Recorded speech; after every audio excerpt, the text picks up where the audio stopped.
Welcome to Awesome Movie Year, the podcast where we look back at an awesome year for movies, which is every year. My name is Josh Bell, film critic and writer, and here with me is my co-host. I'm Jason Harris, filmmaker, comedian, naughty elf. And that is disturbing to think about, but also because this is a special Christmas episode of Awesome Movie Year. We are doing a couple of festive holiday episodes around this time before we get to our third season.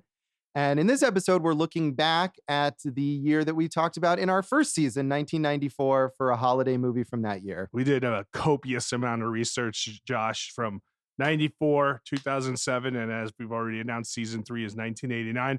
We found a holiday movie from 1994, and then one from 1989 that we'll cover next. It was quite an ordeal, really, to do all that. There was a lot of controversy, a few fisticuffs, and a lot of many hurt feelings, as there always is. Yeah, that's us. really how everything goes on this podcast. But I think we picked two good movies, and really, what's more important than treating each other with respect is finding good movies to cover. That's the meaning of the holiday season. And so in this episode, we are going to talk about the 1994 holiday classic, The Ref. Yes, if it's not a classic, it's at least a lost gem, according to many. Yeah, or a cult classic. We did when we were coming up with our plan for the 1994 season, had this as an option for our cult classic episode, and we talked about Cemetery Man instead, which is a slightly different kind of movie. Yeah, but we also had talked about, like, was it Swimming with Sharks, or like there's a lot of movies that have this kind of like lost dark comedy feel from the 90s in 94. So apparently interesting trend. And that also starred Kevin Spacey.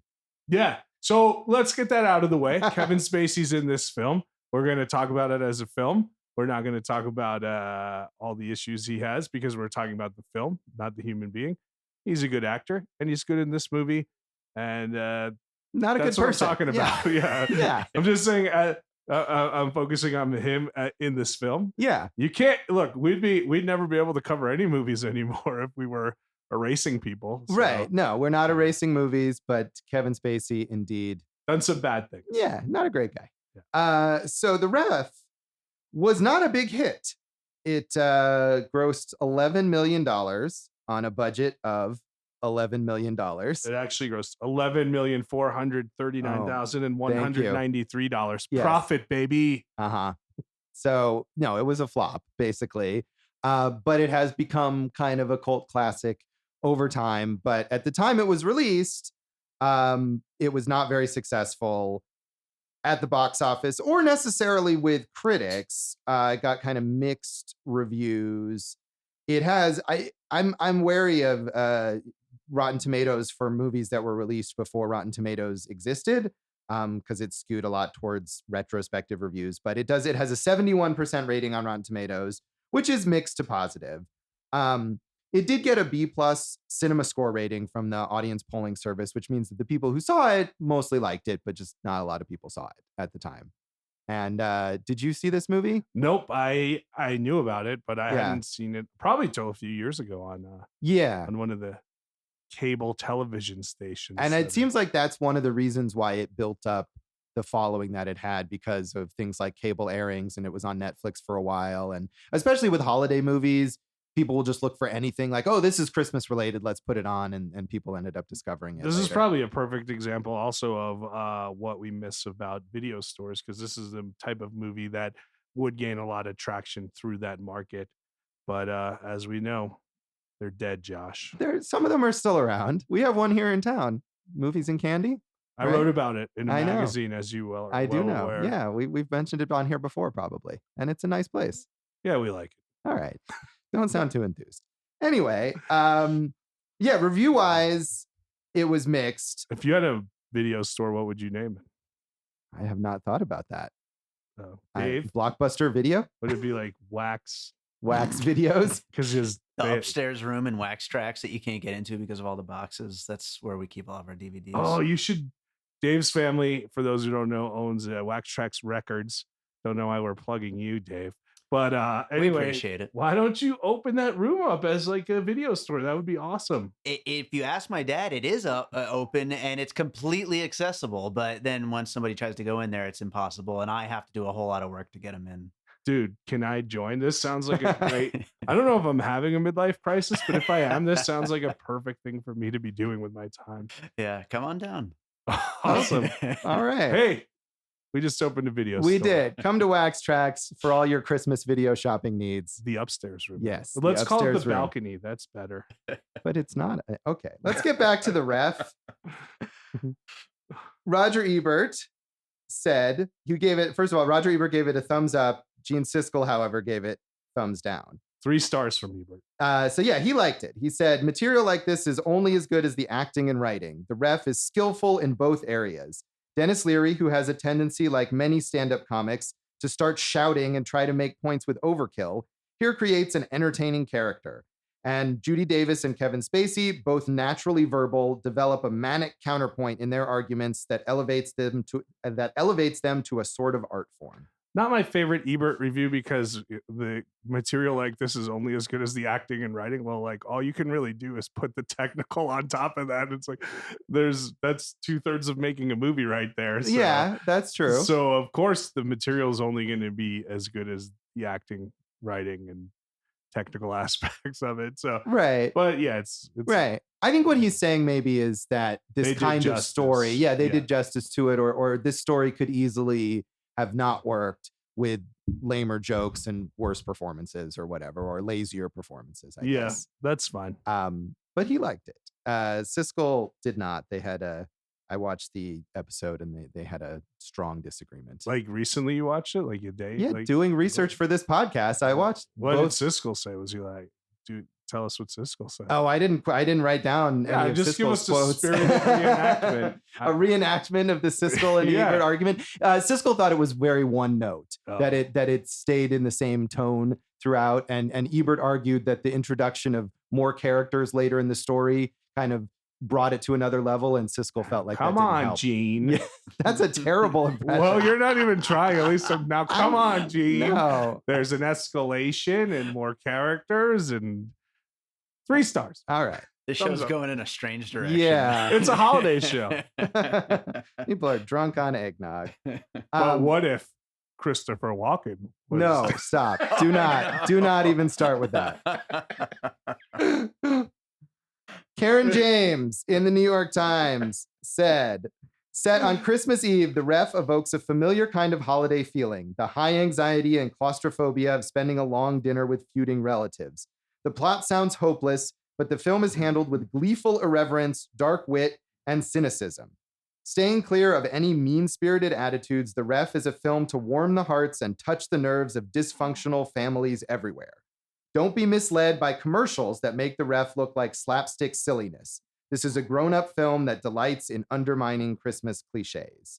I think that was one thing. I don't remember ads from the time, but I think this movie was mismarketed. Dennis Leary was, I wrote that down as a quote. He said he was not happy with the way it was marketed either. He said, oh, well, I mean, apparently I didn't write it down. All right. But it was Maybe something you along can do the an lines of like... impromptu impression, much like my Siskel and Ebert. He said, folks, let me tell you something, folks. No, he said... Jason just pulled a cigarette out of nowhere. Yes. Well, yeah, that's called space work, everybody. Yeah. No, he had said that like they made it look like he's the MTV guy in the marketing for this. And as we know, literally only the last line in this movie is him doing anything rantish. You know, it wasn't, there was no, I don't want to go off on a rant, but wait, didn't Dennis Miller said that? Yeah, that's not him. Dennis Leary is way better. But he was all about that kind of persona. And this was his first starring role. I guess he'd been in a few movies in smaller parts, but this was his kind of big vehicle after his breakout on MTV and also his No Cure for Cancer stand-up special, which Ted Demme directed, who directed this movie. And he directed those MTV ads. Oh, there you go. Which are awesome. I actually, a few years ago, an unreleased project of mine, I did an homage to those where we went down to a bar and I looked in the camera and we shot like kind of cool Dutch angles and we were going to, do it in black and white. And it was all just me telling jokes to the camera, a la how Leary did those rants in the 90s. I think it's cool. I want to revisit that. Did you shoot it like in black and white? Well, I think we would post it in black and white, but I don't know if we shot it in black and white, but that was the goal, to age it and release it. Other than the smoking, and Right. I'm not much of a ranter, but a storyteller, I'd say. But sure. But it was, I still remember those, 25 years later. Yeah. Those were cool. MTV things. I was a big Denis Leary fan at that time. Yeah. I loved those MTV spots. I remember, I think I might still have at home the CD of No Cure for Cancer with the stand-up material, and then his little songs, Asshole, that had a video on MTV, I think, too. When I went to my Sunday school classmate Joel Nadelman's bar mitzvah, our swag bag included him giving us a tape of a song that he personalized for each of us, and mine was Asshole. Wow, I don't know if that's endearing or creepy. I think it was more like, sounds like a lot of work for poor Joel Nadelman there. Well, he didn't really have much going on. Did he sing the songs? No, he would it was mixtape, mid-90s, man. He recorded a song for everyone. I see. It would have been better if it was I thought you meant he wrote a song about each of you and then recorded it and put it on a tape. Amazing. Someone get Joel Nadelman and tell him that he totally half-assed the effort here. He just picked a song. I see. No, I understand it now. Right. Yeah. I put it on a tape and you push record. Each one fit your personality. Right. Yeah. And yours was Asshole. Right. So I'm either an asshole or I like comedy and like the song Asshole, as you did. Yeah, I did like that song. Yeah. And I loved Denis Leary. And we can talk about this a little in the legacy, but Denis Leary, I feel like, is someone who I look back on and think just nothing about Denis Leary has aged well, I think. Interesting. One more review. What about his face? No, his face looks fine, I guess. I mean, nothing about his material has aged well. One last review, a more negative one from Owen Gleiberman and in Entertainment Weekly. Judy Davis with her neurotic intelligence and Kevin Spacey with his quizzical domestic smolder would seem to be the perfect actors to star in a black comic Who's Afraid of Virginia Woolf. But the ref is crushingly blunt-witted and monotonous in its celebration of domestic sadism. The chasseurs have their horns locked within 2 minutes, and so the movie has nothing to do but repeat the same joke over and over. As their eye-rolling antagonist, Denis Leary tries hard to act dangerous, but he's a bantamweight punk, a yuppie with attitude. Hey, Gleiberman. Get in close, Gleiberman. I got something to say to you. The whole premise rests on him going and accidentally, kidnapping a couple who's already fighting. If they weren't fighting in the beginning, then the setup doesn't work at all. That's a totally misguided review. Shame on you, Gleiberman. Wow. Shame. Okay, right. Maybe it's not that bad. Yeah, but you do need that from the beginning. That first scene's important. Yeah, it is important. But I think what he's saying here is kind of similar to Siskel's complaint, is that we get the joke in the first 2 minutes of this movie, and then it just kind of continues for 90 minutes. Well, again, I would disagree, and I would agree with Ebert in that it escalates because of all the players that become involved. It's not just the three of them over and over again. Right. That's true. I do sympathize a bit more with the negative opinions on this movie. You do that about everything because you're a Grinch. That's this true. Is a holiday Grinch. That is actually quite accurate. You're a holiday Grinch, Josh. I am indeed a holiday Grinch. So you think I would love a movie like this that's all about kind of taking the piss out of the holidays, but not just that. Also, okay, the three of us are all Jewish, right? Well, you're like a half. I'm a half Jew, and I'm a bad. Like I'm not a good representation of the Jews at all. So. Am I? Are you? You just No. look. I mean, your name is Jewish Dave. That's true. Yeah, but that was bestowed upon me. When I toured colleges doing stand up, when I went to the Midwest a lot of the kids would be like, "Oh, you're the first Jew I've been." I'd be like, "I feel bad for Jews. This isn't fair to them." What was your point? My point was this: when we were all growing up, I didn't celebrate Christmas, right? And so going to see a movie, a Jewish Christmas, you go to a movie and you get Chinese food with your family and the other Jews who are also out, right? This is a perfect movie for a Jewish Christmas because, like you said, it takes the piss out of the holiday. Right. So. Yeah, I did grow up with Christmas. My Jewish mother loves Christmas. So I didn't have those experiences, but I have seen a lot of Christmas movies. Yeah, I have too. And I'm doing Christmas this year. Now that I have a kid, I love Christmas too. All right. So you saw this. Did you like it when you first watched it? Do you remember why? Like, was it because of the cult following? Yeah, that was it. I do like Denis Leary, and I liked Rescue Me, at least until it went really far off the rail. I think a lot of his projects start off well, and then they just kind of meander. I like The Job, that show where he was a cop on Right. ABC, and then I did like Rescue Me for a few years, and then I stuck it out for the last few for just to spite myself, apparently. But no, I watched it and I was like, oh, this is pretty good. I see why people like it. I liked it more this time around. Yeah. I watched it probably for similar reasons. I did, as I said, like Denis Leary a lot for a while and had heard a lot about how this movie had a good reputation. And I remember, I don't exactly know when it was. It was 10 or more years ago, I think, that I watched this on DVD or whatever. And I remember really not liking it at the time.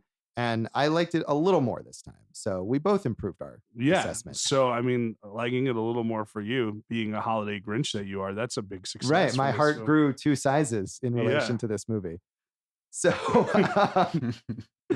we can get into that when we come back and talk about our general thoughts on The Ref.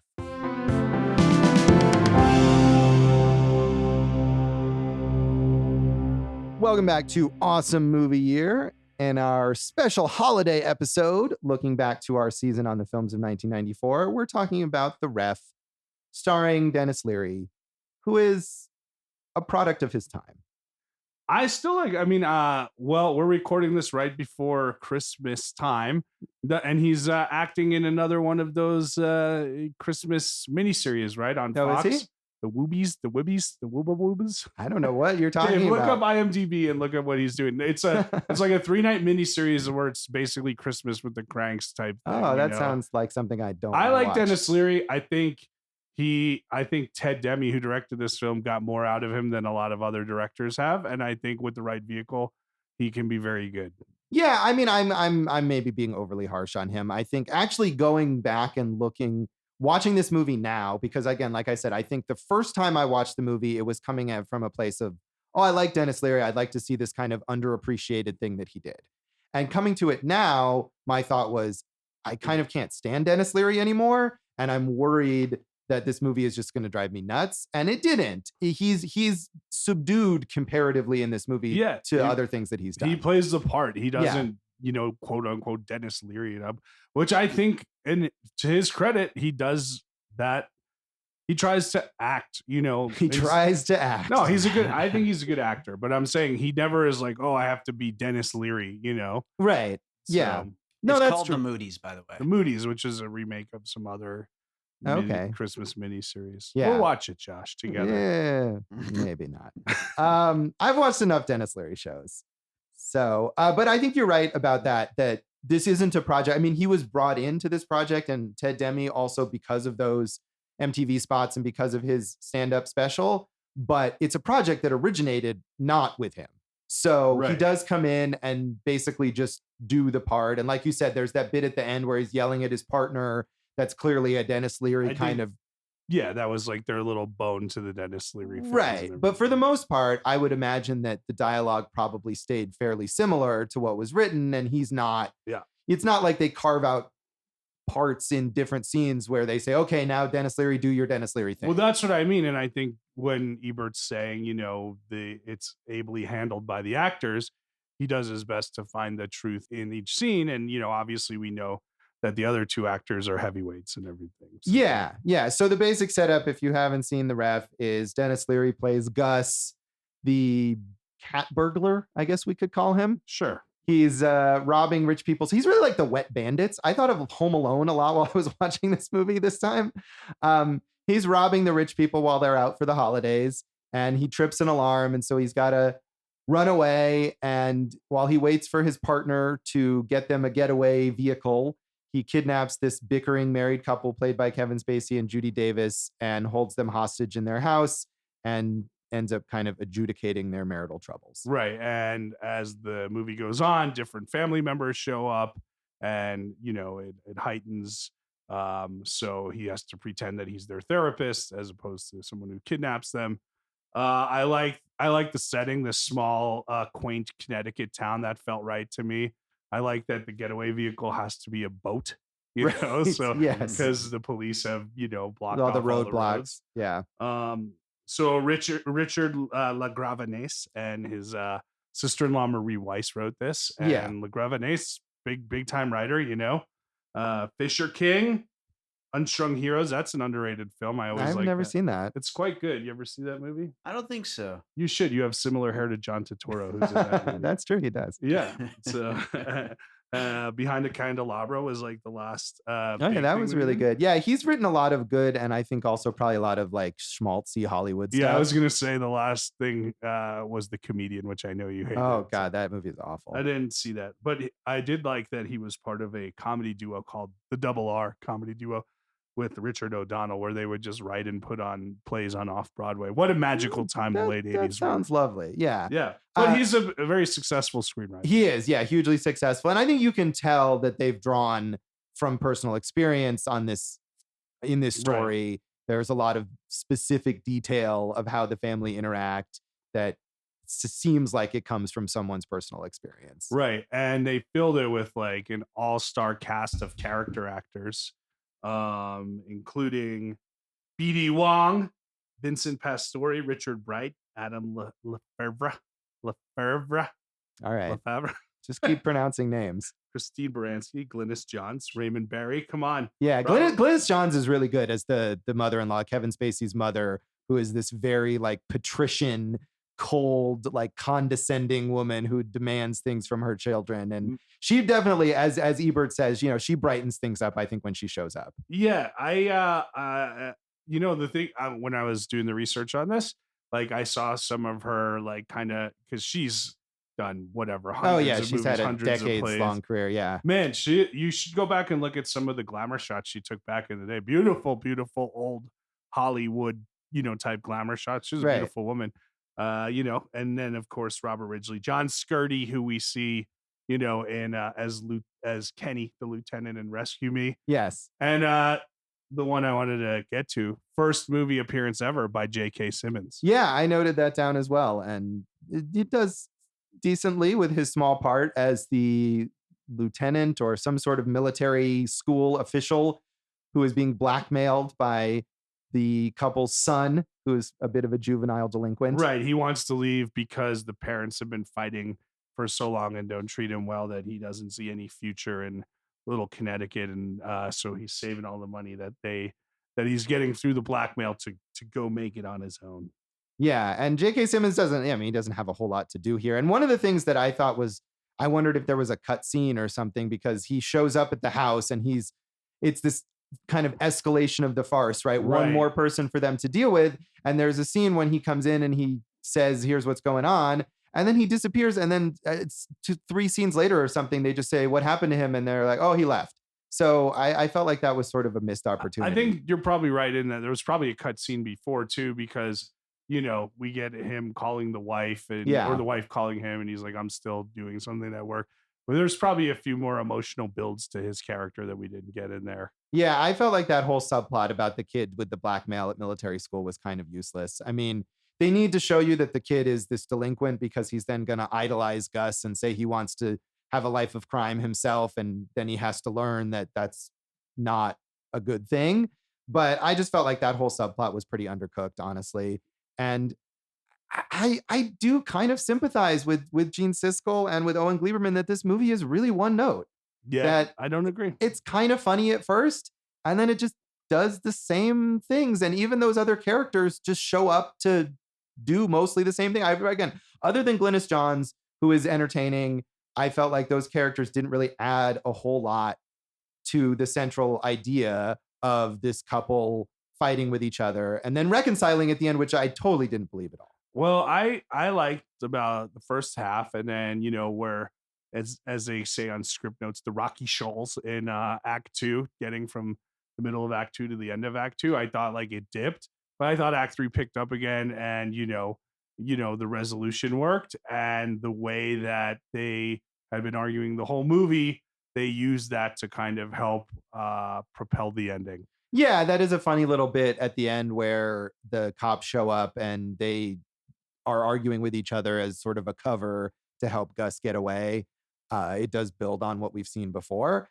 I just didn't feel like that idea was all that funny. And there's so much other useless stuff in this movie, not only the military school subplot, but every time they cut away to the bumbling cops, I just thought, who cares about these guys or the drunk Santa? I mean, it all was not really relevant to the story. I mean, it's just building blocks that aren't entertaining so that at the end you can know like, oh, right, the cops were looking for him, or, oh, this drunken Santa guy can stumble in so that they can steal his Santa suit to help Gus get away. But none of it was entertaining, I felt like, on its own until it got to the point where it served the plot. So I think that's fair, but it is relevant. I mean, I think what you're saying is you needed a better execution of those subplots, but I do think they're all relevant. Right. I mean, but they're only there because they're like puzzle pieces or whatever, so that they can get the plot where it needs. Puzzle pieces, Dave. Get the plot where it needs to go. And yeah, they should be more entertaining. I wasn't amused by Raymond J. Barry's character of the like put upon cop who's resentful of being the cop in this rich community. And I really wasn't amused by the drunk Santa neighbor. Yeah, I didn't think that was very good. I mean, I don't know. I don't disagree. Like, I wasn't like, oh man, this is like a real rocket booster but I just like the whole piece, I guess, you know? So yeah, I didn't love it, but I liked it. And maybe because it's, you know, other than Bad Santa, what do you think about when you think of like a fuck you to a Christmas movie, you know? So, yeah. Well, I've watched a lot of Christmas horror movies and there's plenty of that in those. But yeah, as far as comedies go, and I think that's part of why it's gotten this following, because if you're looking for that kind of movie, there aren't a lot of options. And so you find this one. Yeah, I don't know. I think it executes pretty decently. But I do agree with you. It does definitely feels timestamped to 1994. Yeah. Well, the whole idea of Denis Leary, again, he has had a career, but again, the idea of this hip, quote unquote, stand-up comic who we're going to throw him in this mainstream holiday movie and get him to the next level of stardom is very much, I feel like, something that happened. You know, this could have been a vehicle for some guy from Saturday Night Live or something just as easily. Well, but it was, again, you know, they chose this. It wasn't, you know, this script had been bought and then kind of stalled out. And then it was when it got into Ted Demme's hands, this was kind of their next thing together. I guess, wasn't he in Who's the Man, which Ted Demme directed? I think he might have. I'd never seen that. So I actually met Denis Leary and Ted Demme. Oh, yeah. Yeah, when I was in college at Boston University, the Boston Film Festival, they were promoting Monument Ave, which is another lost. I've never seen that either. I liked it. It's a small, you know, like kind of Boston crime drama type thing. It seems like something you'd like. Yeah, I do like that stuff. And they were both very nice at the time. So yeah, I'm sure they're nice people. And I mean, Ted Demme, of course, had his life and career sadly cut short. Yeah, he did. But I guess I just don't. And I wonder if that's maybe another reason that this movie has this following. It's one of a handful of movies that he directed, and he's got a tragic story. And so if you want to kind of see what he did and where the promise was, this is a movie that you can watch. And I feel like it's the kind of movie that if his career had kept going longer, you could look at this and say, oh, he showed early signs of greatness here. And then later on in some movie that he never got to make, he really delivered on that promise. But I don't think this movie is that. Well, it's interesting because I was, you know, revisiting his filmography, and I think Beautiful Girls is probably his most like well-regarded. Yeah. And I wonder if we revisited that, how that would hold up. There's a lot of questionable content. Right. I think, in that movie. If I remember, there was like a dude in his 30s trying to date a 15-year-old. There is, yeah, with Natalie Portman. I think she's talked a little bit about how that was very uncomfortable for her at the time. But that was, I know that movie was of all his movies. And Blow, I didn't like. I thought that was his most forced effort, you know. But yeah, it would have been interesting to see where he went, Ted Demme. Yeah, it would have. But again, I feel like this isn't a movie that I feel like isn't a movie that you watch and think, wow, what a great filmmaker who never got to make more great films. You think, oh, this guy did an all right job with this and he could have done some greater things later. I think that, I mean, I just think it's like a build, like he co-created Yo MTV Raps. He did those awesome spots. No Cure for Cancer was a different look for a comedy special, a different feel for one, right? Yeah. And then he wasn't trying to repeat himself as a filmmaker. He was making different types of movies. So you do wonder like where the progression would have gone. Right. I do wonder about that, but I don't know. I mean, not to crap on the poor guy who died young. But I feel like there are other people, filmmakers maybe, who got cut short, and everything they did like multiple great movies, and then it was over. And this was more like it was building to something, hopefully, but it wasn't quite there yet. That's fair. But also this movie, besides you and Gene Siskel, is very well regarded, as Entertainment Weekly in 2012 named it one of the best 50 movies you've never seen. Yeah, it is well regarded. I mean, I think we've said this over and over. It has this cult following. Thank you for getting that in there organically.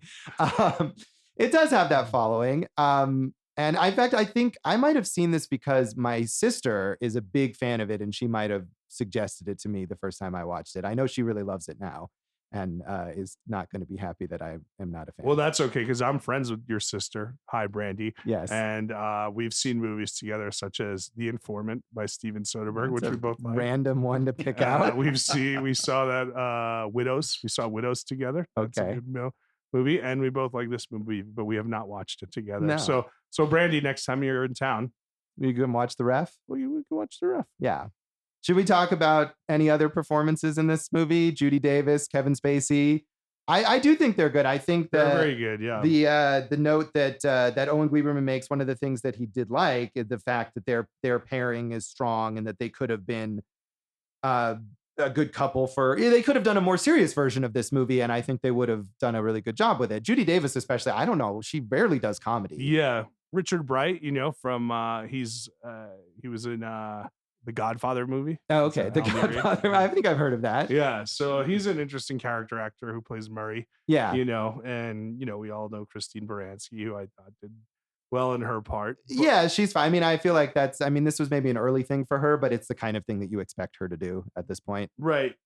This does feel like a movie that could be remade, though, and you could give it a whole new life, and it could be a good kind of Christmas movie because, like you said, we keep saying, it does have a good cult following. A lot of people haven't seen it, and there are people who don't like it. So what would a new version of this look like? Right. Yeah. I would think right off the bat, Jason Bateman. Ugh. That's what would be as though. Gus, or as as Kevin Spacey? It could think really the go Kevin either way. Spacey character. Yeah. I think so. Yeah. I was excited because I thought you were going to say Jason Harris, and I was going to accept the role. On Yeah. this. This is in the I Ref see remake. it. Yeah. No, I mean, see I it. think if you were doing it now, it would have to be someone who's like Denis Leary now, some youngish up and coming stand-up comedian who could, or maybe again, someone from SNL or something like that, who could use this as a jumping off point to a leading career in movies. I'm trying to think of who is in that age bracket right now, or but I feel like we just did this with casting some other movie. right. Like We this. like casting movies. Maybe we need to make it a female ref.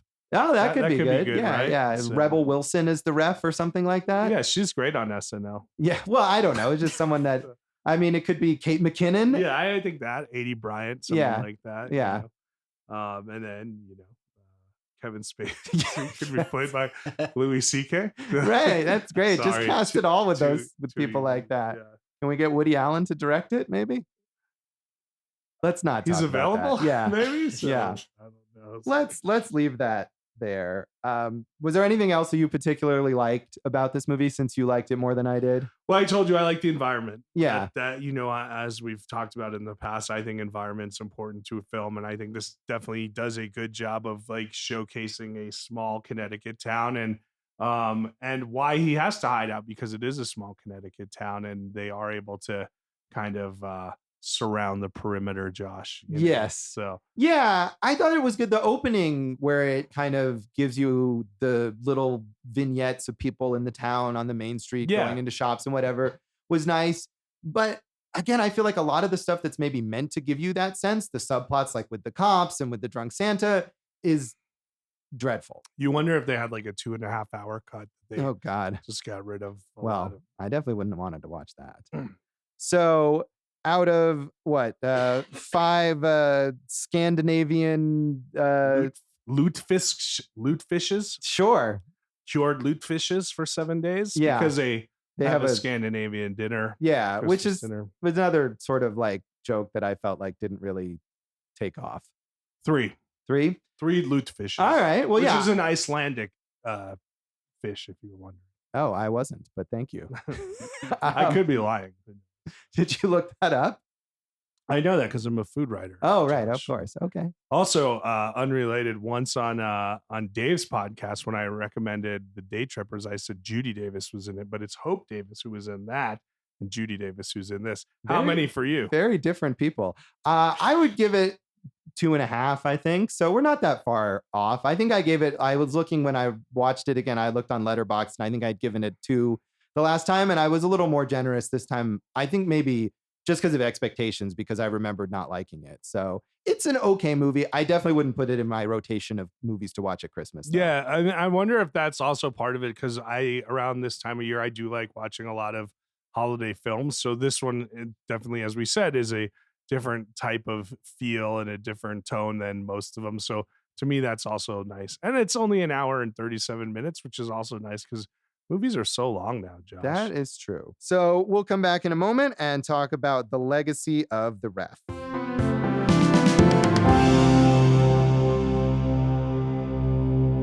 Welcome back to Awesome Movie Year and in our special holiday episode, looking back on our season of 1994 and holiday classic, The Ref. And I think we can call it a classic, even though I didn't really like it. But as we keep saying, have been saying throughout this episode, it has become sort of one of those go-to movies that gets aired on cable and that people break out at the holidays and watch alongside various other beloved holiday films. Could you see yourself watching it again at some point? I would prefer not to. I could definitely watch it again. Dave hasn't, of course, seen it for years. No, yeah. Did you ever see it, Dave? Yeah, I loved this movie when I was a kid, okay. but I don't think I've seen it since the 90s. You know? Yeah. There's just no reason for him to have seen it this past week. Yeah, so. definitely. No. Yeah. No. Sorry, guys. No, I think like we've said, like my sister I know is a big fan of this, so I could see if we were at holiday time, got the family together, this might be a movie she'd try to get us all to watch. But there's plenty of other holiday movies. Would you guys end up fighting like they do in The Ref? I don't think we would fight quite like that. Wow. I would just maybe gently try to steer her to something more consensus favorite for the whole family. What do you think that would be? Maybe Elf. Elf's a good movie. Yeah, Elf is a good movie. Yeah. But I think that is probably the biggest legacy here is the fact that this movie has a legacy at all, that it's a Christmas favorite now. Yeah, I think that first Denis Leary starring vehicle and the kind of where it fits in the Ted Demme canon. Right. Yeah, we talked a bit about that as well. And I don't know, other than Blow, and I have seen Beautiful Girls, I haven't seen a ton of his movies. I mean, he only made a handful of movies anyway before he passed away. But I do feel like, again, he did try a lot of different genres, as you were saying, tried to kind of branch out.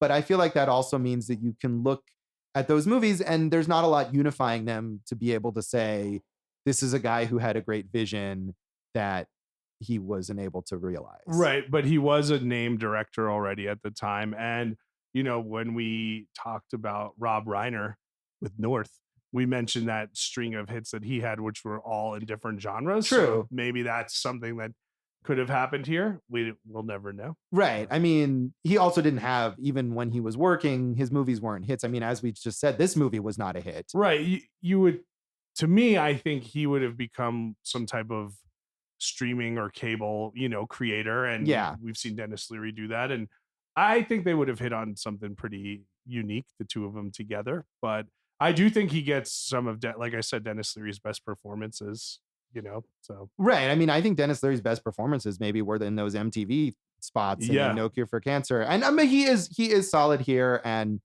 I think you're right that Denis Leary obviously went on to create and star in multiple shows, including, as we talked about, Rescue Me and The Job, as well as his most recent Sex and Drugs and Rock and Roll, which is just unbelievably bad. Well, yeah, I didn't watch that one. And that was a good call on your part. I do think with these shows that Denis Leary got really into his own persona. Yes. And really into how cool, like he would write these roles for himself where he was like the coolest, smartest guy in the room, betting all these hot women. And it just got really insufferable. Yeah, there's definitely a masculine bent to what he does. And you wonder if that holds up a few years from now. Also, though, I think he does but he gives his character flaws, but they don't shine as much as well, as broken as I am, I'm still banging all these hotties. Right. I think that's what it is on those shows, especially like on Rescue Me or even on Sex and Drugs and Rock and Roll. He makes such a show of the character being messed up, but it's like cool messed up, right? Right. And it's what people always thought, how I thought of as Anthony Bourdain, whether he was that way or not. Did you read about the original ending of this movie? I did, yeah, which involved Gus, Denis Leary's character, turning himself in instead of getting away as he does in this movie. Right, to teach the kid that a life of crime is no good. Right, although the kid learns that lesson anyway in the way the ending is. I mean, he helps Denis Leary get away and then he goes back to his family. So I feel like it gets you the same point. This ending worked better, I think. And, yeah. They had screened the original ending and it did not do well. It's because people liked Gus in the film. Right. And I think you're meant to like Gus, that even though he's a criminal, he's not harming people. I mean, he's not hurting anyone and he's only stealing from these super rich people who can afford to lose things. And he's the kind of criminal that you can easily forgive. And of course, as a person, he's the most sympathetic because everyone else in the movie is constantly bickering and treating each other like crap. Yeah. Kevin Spacey does give a classic Kevin Spacey, midway through the movie, I'm finally going to stand up for myself and let it all out, speech, which he's very good at. He's always been very good at those speeches. Yeah, it seemed like sort of a pale take on American Beauty. Which came out later, yeah. Yeah, the frustrated suburban dad who wants the life of adventure or whatever. I think you're right. The other note I had was, I liked in the 90s when these movies would be released in other countries, and they'd give them different titles. I thought this had a good second title for other countries.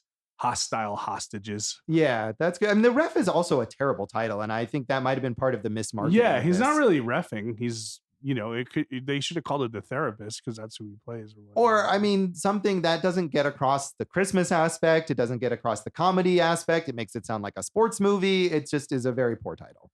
Yeah, they should have called it The Guy on Christmas Who Accidentally Kidnaps the Couple Who's Fighting. Ho ho. I mean, they could have called it Holiday Hostages or something like that. Josh just did it in 2 words. See? And you mentioned was it Entertainment Weekly naming it one of the best movies you've never seen? It was also nominated for the AFI's 100 Years, 100 Laughs list, but it didn't make it. So there were 100 funnier movies at least than this. I looked at that list, the not the laughs list, with the movies that you haven't seen. Yeah, which is now up to 62. Okay. I don't know how maybe they add one a year or something. I'm not doing the math in my head. So math is not our strong suit, as we've established multiple times on this podcast. That wouldn't have worked either because this would have been 7 years later. So it would have been 57. But anyway, I thought I would have seen more of them, but they're right. There's a lot of movies I haven't seen. Well, you can delve into that then and maybe see some gems that you're not aware of. I have a goal now. All right. Good deal. So that is The Ref, and that is this special holiday episode of Awesome Movie Year. Give us a Christmas gift by following us on social media. Yeah, follow us. And also, if you really want to make our spirits bright, then you can give us some 5-star ratings on the iTunes and the other Apple Podcasts. Nobody says iTunes anymore. Well, people who watch The Ref do. We are all over the social media at Awesome Movie Year on Facebook, awesomemovieyear.com, on the interwebs, Awesome Movie Year on Instagram, and Awesome Movie Pod on Twitter. I'm Jason Harris Comedy on all those things, except I think on Twitter I'm Jay Harris Comedy. And your website? goforjason.com. Needs an update. Yeah. So don't go for jason.com yet. You can watch my web series, The Defeated. Oh, you should watch that. Thank you. Good stuff. Better than The Ref. I'll take it. You can find me at joshbellhateseverything.com, on Facebook at Josh Bell Hates Everything, and on Twitter at Signal Bleed. And check out our producer, Jewish David Rosen's great podcast, Piecing It Together. You can find us wherever you listen to Awesome Movie Year, and also at piecingpod.com, and on all the social media sites at piecingpod. And we're continuing our festive theme next episode. What are we doing, Jason? We're skipping 2007. There was only one Christmas movie that came out in 2007. Humbug to 2007. Yeah, it was Noel, which I had never seen. But yeah, we're going to go right to 1989 as a precursor to get us into season 3.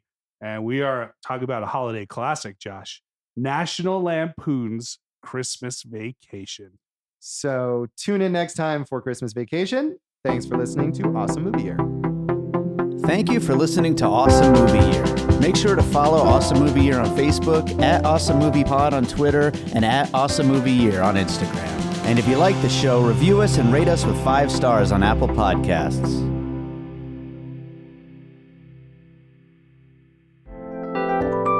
And all points west.